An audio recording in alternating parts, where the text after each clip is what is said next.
এই অভ্যুত্থানের যারা হচ্ছে গিয়ে প্রতিপক্ষ ছিল তাদেরকে এই আলোচনাগুলো কি করবে? ক্ষতিগ্রস্ত করবে না, তাদেরকে শক্তিশালী করবে। ভারতের মিডিয়াকে খোরাক দিবে। ভারতের মিডিয়া রিপাবলিক টিভি হচ্ছে আরো মজা করে তারা আরো নানা রকম স্ল্যান্ডারিং করবে বাংলাদেশের এগেনস্টে।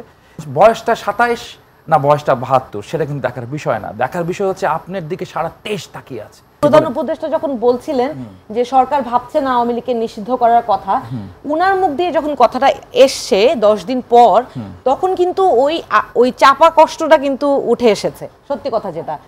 আমাকে যখন আমরা একটা জটিল পরিস্থিতির সম্মুখীন হব, একটা জটিল পরিস্থিতির মধ্যে তো চলছে, একটা ভঙ্গুর পরিস্থিতির মধ্যে আমরা চলছি, তখন আমাদের মনোযোগ এবং সময় এটা খুব হিসাব করে একটু ব্যয় করতে হবে।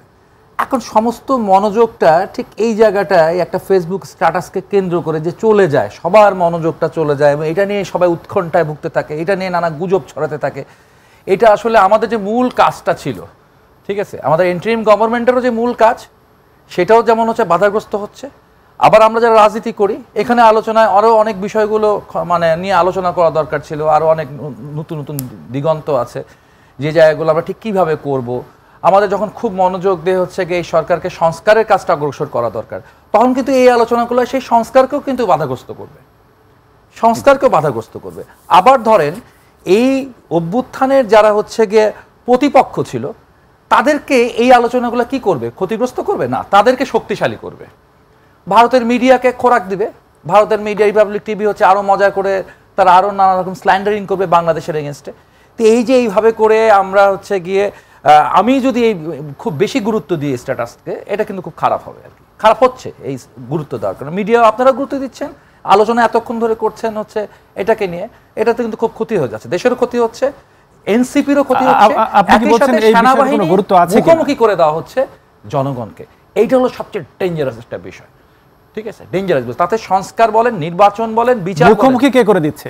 মুখোমুখি নিশ্চয়ই প্রথমত একটু দায়িত্ব নিতেই হবে, ঠিক আছে। অল্প বয়সে একটি ছেলে, মাত্র 27 বছর বয়স। তবে আমি ফিরে যাই আমার 27 বছর বয়সে, আমি তখন ছাত্র নেতা, তখন আমাদের হচ্ছে অত বড় না, তো আমরা ভিসিকে খালি একটু ফেস করতে হতো, একটু ইয়ে করতো। তো সেখানেও কথাবার্তাগুলো আমাদের খুব হিসাব করে একটু আমাদের সংগঠনের ছাত্র ইউনিয়নের কমিটি, কেন্দ্রীয় কমিটির সাথে আলাপ করে নিয়ে আমাদের কথাগুলো বলতে হতো। আমাদের সভাপতি, সাধারণ সম্পাদক আমাদের সাথে আলাপ করে কথাগুলো বলতেন। আমাদের এই জায়গাটা একটু মেনটেন করতে হবে। এখন হচ্ছে যে ফেসবুকে স্ট্যাটাস দেওয়ার ক্ষেত্রে, ইয়ার ক্ষেত্রে দায়িত্বশীল হতে হবে, ঠিক আছে। এখন বয়সটা 27 না বয়সটা 72 সেটা কিন্তু দেখার বিষয় না। দেখার বিষয় হচ্ছে আপনার দিকে সারা দেশ তাকিয়ে আছে, ঠিক আছে। আপনি অগাস্ট গণ অভ্যুত্থানের একজন নায়ক, ঠিক আছে। ফলে আপনার প্রতিটি আচরণ, প্রতিটি কথাবার্তা সব কিছু মানুষ হচ্ছে অনুসরণ করছে, মিডিয়া অনুসরণ করছে। সেই ক্ষেত্রে আমার একটা আবেগকে আসলো। আমার প্রথমত এই আবেগটাকে করবো, আমি আমার সংগঠনের ভিতরে আলাপ করবো, আমার কমিটির মধ্যে আলাপ করবো, আমার এনসিপির ভিতরে আলাপ করবো। এনসিপি একটা সিদ্ধান্ত নেবে, দলীয়ভাবে একটা স্টেটমেন্ট দেবে, ব্যক্তিগতভাবে স্ট্যাটাস কেন লেখা দরকার? আর একটা খুব রহস্যের জায়গা আমি যতটা শুনেছি সম্ভবত 11ই মার্চ এই ধরনের একটি আলোচনা হয়েছিল তাদের সাথে, আর এটি প্রকাশ্যে আসলো 21শে মার্চ। মাঝখানে 10টি দিন কেটে গেল, মধ্যরাতে একটা আবেগ কিন্তু হয় কখন। আপনার সাথে আমার একটা কথা হলো, আমি খুব দুঃখ পেলাম, সাথে সাথে আমি ফেসবুকে লিখবো, ঠিক আছে, আমাকে খুব দুঃখ দিয়েছে বা আমি খুব দেশকে নিয়ে ভয় পাচ্ছি একটি ব্যাপারে। এর পেছনের কারণ হিসেবে কি দেখছেন? 10 দিন পরে কেন এই স্বতঃস্ফূর্ত আবেগের বহিঃপ্রকাশ ঘটলো? এই 10 ভয়ের জায়গাটা যদি একটু বলেন। এনসিপির সাথে আলোচনা করার সুযোগ ছিল নাকি এনসিপি আলোচনা করে তাকে পারমিট করেছেন আপনারা? ওই যে প্রফেসর প্রধান উপদেষ্টা যখন বলছিলেন যে সরকার ভাবছে না আওয়ামী লীগকে নিষিদ্ধ করার কথা, উনার মুখ দিয়ে যখন কথাটা এসছে 10 দিন পর, তখন কিন্তু ওই চাপা কষ্টটা কিন্তু উঠে এসেছে, সত্যি কথা যেটা।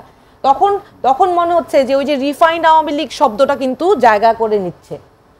বেসিক্যালি এই 24শে আগস্ট অভ্যুত্থানের মধ্যে দিয়ে জনগণ মনে করেছিল বা এখনো জনগণ মনে করতে চায় যে সে একটা স্থির জায়গায় আসবে, দেশ একটা স্থিতিশীল জায়গায় আসবে, তার জান এবং তার জবানের একটা অধিকার কায়েম হবে, ঠিক আছে, তার জানমালের নিরাপত্তা সে পাবে, ঠিক আছে, এবং সমাজের সর্বক্ষেত্রে এখন একটা ইনসাফ ফিরে পাবে, এরকম একটা মানে প্রত্যাশা জনগণের মধ্যে।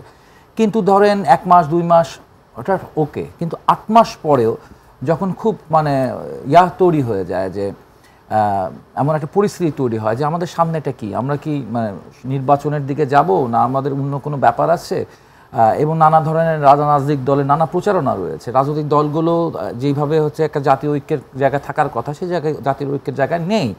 তার মধ্যে যেটা হয়েছে যে এই বছরে যেহেতু একটা নতুন রাজনৈতিক দলের জন্ম নিল, এবার এই রাজনৈতিক দলটি জন্ম নেওয়ার আগে যেহেতু হচ্ছে আমার প্রধান উপদেষ্টা বললেন আছে ফিনান্সিয়াল টাইমসে বিদেশের মাটিতে বসে বিদেশি পত্রিকায় তিনি বললেন যে আমি তাদেরকে উৎসাহতে দিচ্ছি একটি নতুন রাজনৈতিক দল করবার জন্য, তাদেরকে সাহস যোগাচ্ছি। অর্থাৎ তার উৎসাহ এবং সাহস তিনি যোগাচ্ছেন, এটি তিনি আগেই বলে বসলেন। এটা বলার মধ্যে দিয়ে যেহেতু বিরোধী দলরা বলছে এবং নানা রাজনৈতিক দলগুলো বলছে যে এই নতুন রাজনৈতিক দলের সম্ভাবনা রয়েছে একটি কিংস পার্টিতে রূপান্তরিত হওয়ার, তখন যখন আমরা দেখি, আগে যখন আমরা দেখতাম বিভিন্ন হচ্ছে মানে আওয়ামী লীগের নেতারা তারা যেভাবে করে হচ্ছে গাড়ি ঘোড়ার শোডাউন দিতেন, ঠিক আছে, হোন্ডার শোডাউন দেওয়া হতো রাস্তাঘাটে, তো সেরকম যদি কোনো চিত্র, কাছাকাছি চিত্র যদি সেটা স্বতঃস্ফূর্ত হতে পারে, জনগণের বা পরিবারের স্বতঃস্ফূর্ত ভালোবাসায় হতে পারে, কিন্তু সেই কাছাকাছি যখন একটা চিত্র আমাদের জনগণ দেখে, তখন জনগণ কিন্তু হচ্ছে খুব হতাশ হতে পারে যে আসলে তাহলে কিছুই হলো না, তাহলে কোনো পরিবর্তনই হলো না, তাহলে কোনো নতুন রাজনৈতিক বন্দোবস্তের মধ্যে আসলাম না, আমরা পুরনো রাজনৈতিক বন্দোবস্তের আবার লোকে বারবার পুনরাবৃত্তি আমাদের দেখতে হচ্ছে। এই জায়গাটা খুব বেশি। এর মধ্যে ধরেন আছে হুমায়ুনুরের অ্যাপ্রোচের জায়গাটা খুব চমৎকার, যে আমরা অল্প বয়সী, আমাদের আছে হচ্ছে প্রচণ্ড মানে আত্মবিশ্বাস, প্রচণ্ড প্রাণশক্তি আছে, আর আছে জনগণের ভালোবাসা বা সমর্থন, এই দুই মিলে আমরা অগ্রসর হতে চাই। এই অ্যাপ্রোচটা আমি ফোকাস করতে চাই, আমি হাসনাতের ওই বক্তব্যকে ফোকাস করতে চাই না, বা সার্জিসের এই যে ব্যয়বহুল চলাফেরা, এটাকে আমি হচ্ছে যদি দেখি তাহলে কিন্তু এটা পুরনো রাজনৈতিক বন্দোবস্ত। টকশোতে প্রশ্ন করেছিলাম, তাদের মতাদর্শ নিয়ে প্রশ্ন করেছিলাম, ডান বা মধ্যপন্থা কি জিনিস, সেটাও কোশ্চেন ছিল আমার। এবার একসময় আবার তাদের একটা টকশোতে শুনলাম যে তারা পোস্ট আইডিওলজি নিয়েও ভাবছে।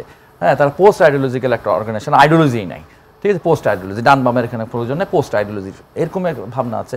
অর্থাৎ আদর্শিক জায়গাগুলো একটা ব্যাপার আছে। তারপর যেমন ধরো হচ্ছে যেমন তারা সাধারণত তারা বলছে আমরা বাম না, আমরা বামপন্থী না, তারা খুব জোরদার দাব দিয়ে বলছে আমরা ডানও না, আমরা বামপন্থী না, কিন্তু তারা স্লোগানটা দিচ্ছে অ্যাবসলিউট বামপন্থী স্লোগান। তা বাংলাদেশের বামপন্থী স্লোগান দিলে হতো, তারা ভারতের কমিউনিস্ট পার্টির স্লোগান তাদের স্লোগান বানিয়ে ফেলেছে, ইনকালাব জিন্দাবাদ।